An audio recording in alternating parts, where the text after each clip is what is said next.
Mó barato, né? Você vai assistir alguns lances de futebol agora. Agora, já imaginou se você pudesse ganhar dinheiro enquanto assiste esses jogos de futebol? Pois é, existe uma profissão onde mais de 5 milhões de pessoas no mundo todo trabalham assistindo jogos de futebol, ou seja, ganhando dinheiro assistindo jogos de futebol, sem ter que vender nada pra ninguém, nada. É só você, seu computador e acesso à internet. Quer saber mais como é que funciona? Clica no link aqui embaixo que eu te mostro, beleza? Grande abraço.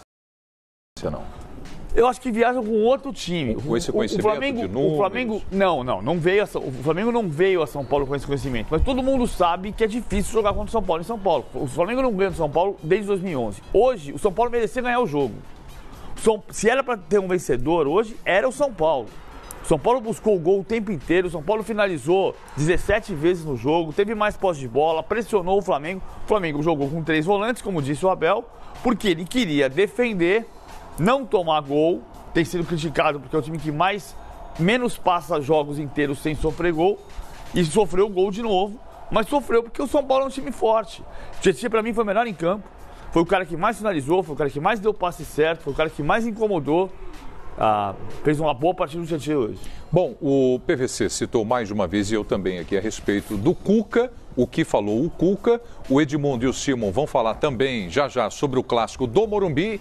Então, microfone Fox Sports para o técnico do São Paulo, Cuca. Estamos no mês de maio, a gente ainda não tem um nível físico de equipe, a gente é desequilibrado e tudo isso tem uma consequência lá vinda desde trás, de uma pré-temporada muito pequena, muito atropelada, de 2, 3 remontagens.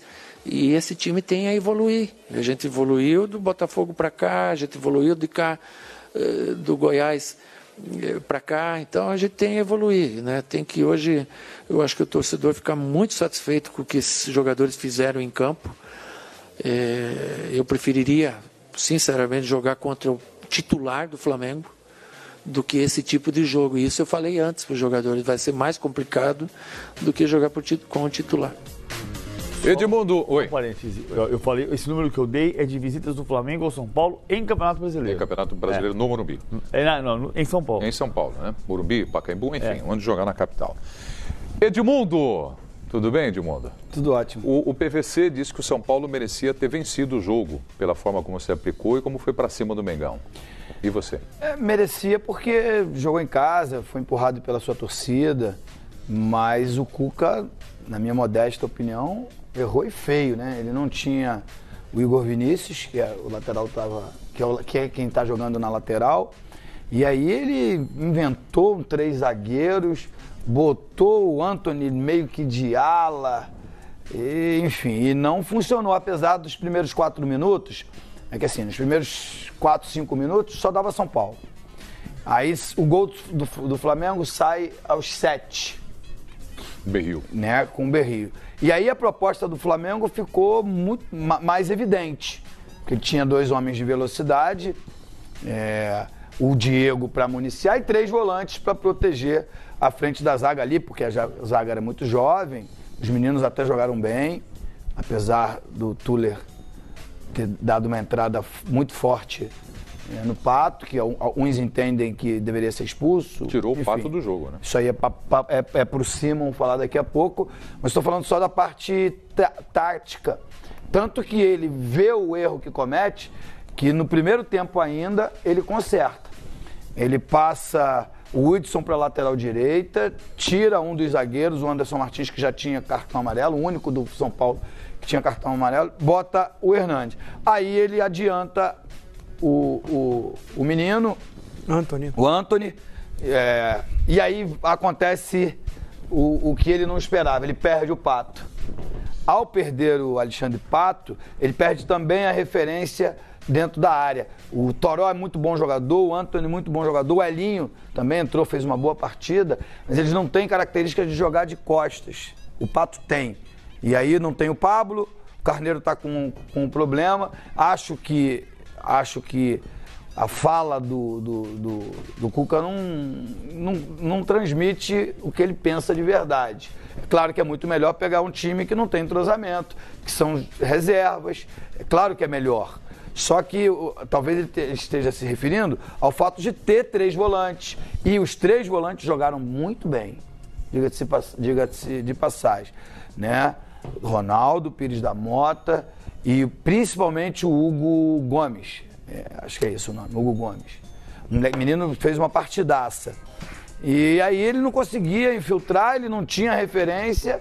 O Flamengo oferecia o lado, ele chegava do lado, mas não podia cruzar. Quando cruzava, a bola passava por toda a extensão da área e não tinha a referência, o centroavante lá dentro da área. E aí acho que o Cuca se referiu a isso, porque se o Arão não marca tanto quanto esses 3 que jogaram hoje, e aí seria praticamente só um volante. Ele ia sofrer mais no sistema defensivo do São Paulo, mas ia ter mais liberdade para atacar, para contra-atacar principalmente com os meninos, com os jogadores de velocidade. Foi um jogo muito truncado, muito amarrado, muita batida de cabeça. Eu não gostei da postura dos jogadores do Flamengo. Se jogando toda hora, parando, picando o jogo, tanto que o árbitro deu os 8 minutos. Nenhuma novidade. Hugo Moura, né, Zinho? Obrigado. Tem tanto Gomes, Gomes pra cá, Gomes, Igor Gomes, não sei o quê. É Hugo Moura. Muito bom jogador do menino. Aí, tanto que o árbitro deu 8 minutos de acréscimo. Porque o Flamengo picou o jogo inteiro. O São Paulo só conseguiu empatar os 40. Depois deu mais um. Deu mais um. E tal. O jogo deu 7 mais 1, né? Então, não foi um bom jogo. Não foi digno de São Paulo e Flamengo. Flamengo porque a cabeça está no jogo de quarta-feira e também não podia ser diferente. E o São Paulo porque errou na escalação. Essa foi a minha opinião. Depois que colocou o Hernani, que não fez uma boa partida, errou domínio, errou finalizações, que não é o normal dele, ele não fez uma boa partida. Mas só você colocar cada um no seu devido lugar, o São Paulo teve um acréscimo e mereceu. Foi quem procurou, do primeiro ao último minuto, vencer o jogo. O Carlos Eugênio Simon vai falar da arbitragem desse jogo do Morumbi. O Edmundo acabou de levantar uma bola aqui com relação à falta que tirou o Alexandre Pato do jogo. Foi o Tuller, né? O Tuller que fez a falta no Pato e ganhou o cartão amarelo. O Edmundo levantou aqui se era para cartão amarelo, se era para expulsão e tudo mais. Então, arbitragem desse jogo, São Paulo e Flamengo, Simon. O árbitro é o árbitro da FIFA de Minas Gerais, Ricardo Marques Ribeiro, e o árbitro de vídeo, Emerson Ferreira. Nós tivemos esse lance do Tuller no Pato, que para mim é caracterizado como jogo brusco grave, ou seja, cartão vermelho. Vamos ver o lance? É uma força excessiva pelas costas. Olha só, ele não visa a bola, ele vem e atropela o Pato com o braço no pescoço, espera, né, e o joelho nas costas. Então, é uma entrada muito forte. Caracterizado na regra como jogo brusco grave. Jogo brusco grave é cartão vermelho. Isso aí era para VAR? Se o árbitro não teve a interpretação correta da jogada, o VAR, que era o Emerson Ferreira, poderia ter chamado ele, dar uma avaliada, porque é lance de expulsão. Se é lance de expulsão, é lance para VAR. Né? Poderia ter avaliado no vídeo, portanto, o jogador deveria ter sido expulso. O Tuller recebeu só o cartão amarelo, foi o primeiro erro do Ricardo Marques no jogo. O lance foi no segundo tempo. Teve alguma outra discussão com relação a... Teve outra discussão em que o Trauco, uma jogada na lateral, aí ele deu cartão amarelo. Eu concordo com o árbitro, cartão amarelo, que até o Cuca falou que trocava o pênalti pelas duas expulsões. Antônio, né? Essa aí é uma jogada temerária, foi embaixo, né? A diferença daquela foi por cima e essa foi embaixo. Então a regra caracteriza, não é temerária, cartão amarelo, jogo brusco grave, cartão vermelho, imprudente é só falta. Então falta, jogo brusco grave na primeira e temerária na segunda, vermelho e amarelo. Então acertou disciplinarmente nesse segundo lance e errou no primeiro. Simon, você lembra se o Zúñiga tomou cartão amarelo naquele lance do Neymar? Colômbia? Não. Me lembrou o lance do Tuller, me lembrou. Mas é similar. O do Neymar foi só não levou amarelo. Não levou amarelo. Então, disciplinarmente, ele errou nesses dois lances. E no último, tecnicamente, não é? No qual até o Cuca se referiu, que trocaria a penalidade máxima por esses outros lances, pelas expulsões. Então, eu concordo com ele. Teve uma expulsão, outro cartão amarelo. E aí, pênalti do Bruno Alves, porque ele salta com o braço aberto. Esse lance aí. Ele salta com o braço aberto. É Bruno Alves, né? me falha a memória, é Bruno Alves. Ele salta com o braço aberto. E aí o Ricardo Marques Ribeiro, ele é árbitro da FIFA. O que está no VAR é árbitro do quadro básico, o Emerson Ferreira. Então ele tem que ir lá e ele tomar a decisão, porque no campo de jogo é difícil dele ver essa jogada aí. Embora ele poderia estar um pouquinho mais aberto na diagonal do árbitro, mais no bico da grande área, ele está ali e está bem também. Só que no campo é muito difícil dele visualizar. Se ele vai, pelo menos vai no VAR e toma a decisão dele. É um lance do árbitro central, do árbitro de campo tomar essa decisão. Como ele salta com o braço aberto, ninguém joga futebol com o braço aberto. Então, como ele abriu o braço está aberto, não é, caracteriza a penalidade máxima não marcada neste caso. Então, na minha opinião, o lance do Tuller era cartão vermelho, o outro do Trauco cartão amarelo, e aí houve a penalidade máxima não marcada. Nem escanteio ele deu nesse lance. Ele deu tiro de meta. Tiro de meta. Para ver que ele nem viu em quem pegou. Então, no mínimo que ele tinha que fazer, o árbitro sugeria a ele, não é sempre quem sugere é o VAR, ele vai até a beira do campo e olha no monitor. O monitor está ali para isso. Né? E ele, como autoridade máxima, e a decisão final é dele, deveria ter olhado no monitor ao lado do campo.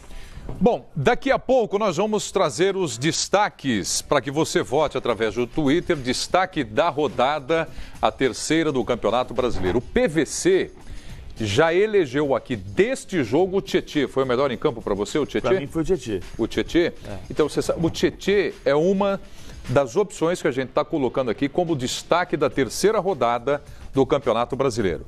Qual foi o principal destaque dessa terceira rodada? Deixe sua opinião utilizando a hashtag #AUPFoxSports. Então, estão concorrendo ali. Felipe Melo tem 35% na vitória do Palmeiras contra o Internacional, Felipe Melo. Tietê, no empate de São Paulo, tem 34%. E o Rodriguinho marcou o gol da vitória do Cruzeiro, 31%. Zinho, para você, qual é o grande destaque da rodada do Campeonato Brasileiro?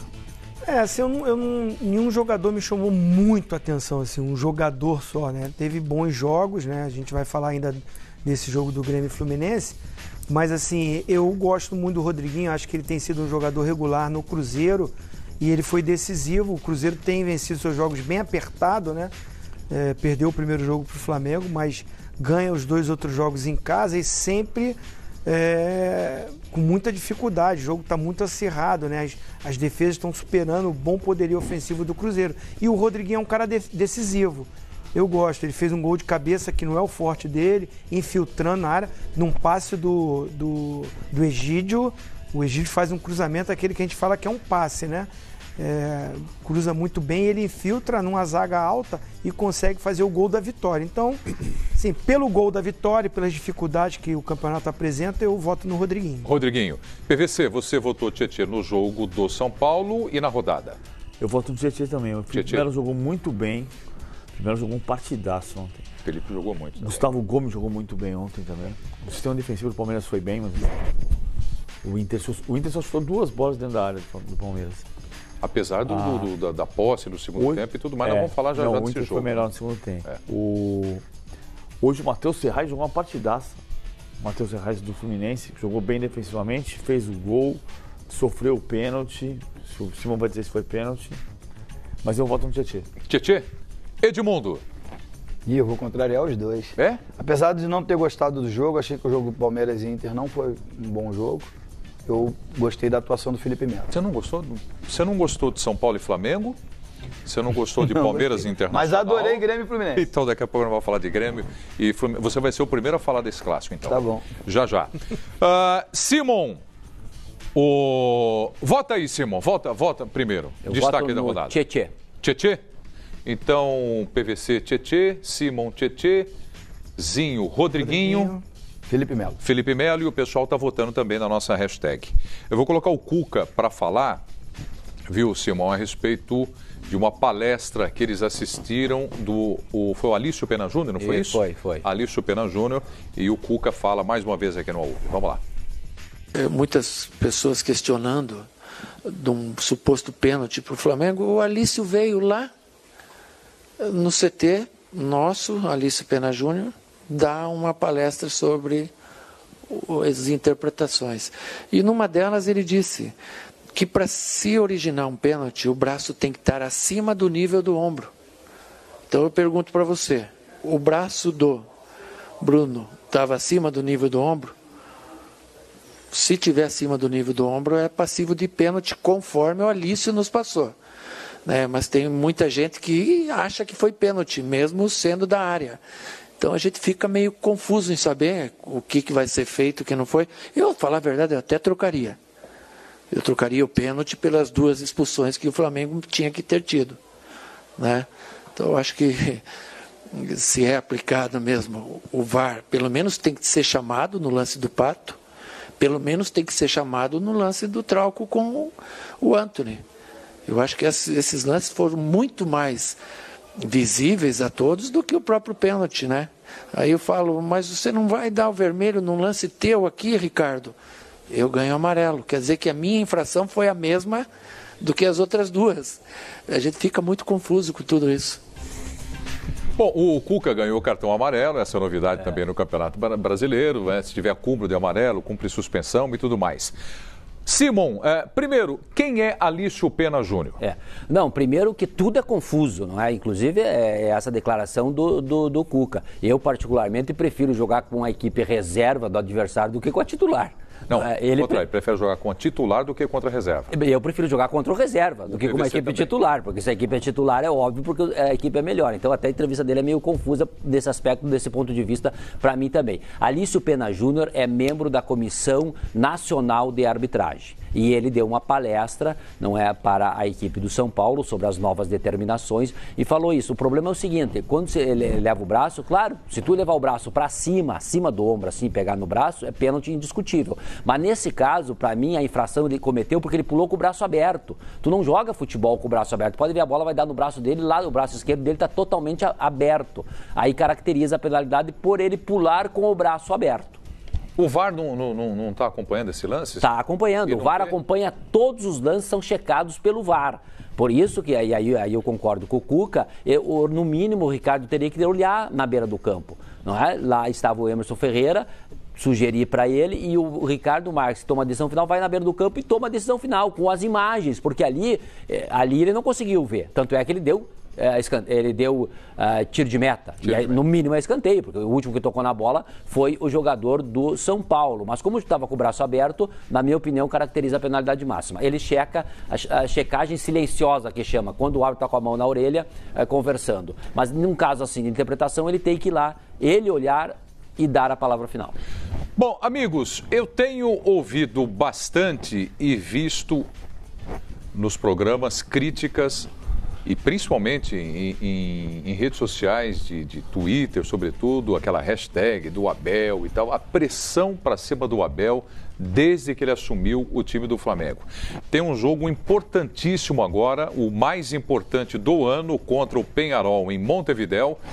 Pelo empate, joga o Flamengo para seguir na Libertadores da América. Eu gostaria que vocês falassem a respeito dessa pressão que está sofrendo o Abel Braga, o técnico do Flamengo. Quem vai falar? Você já começou. Eu já falei aqui que eu acho desmedida. Eu acho que você pode discutir se o Abel é o técnico do Flamengo, ou podia discutir isso em dezembro. Em dezembro, quando se falou, quando Eduardo Bandeira, ainda presidente do Flamengo, disse que se o Ricardo Lomba ganhasse a eleição, o técnico podia ser o Dorival Júnior, dizia-se que não tinha que se levar em conta o que o Bandeira estava dizendo, que não ia ser de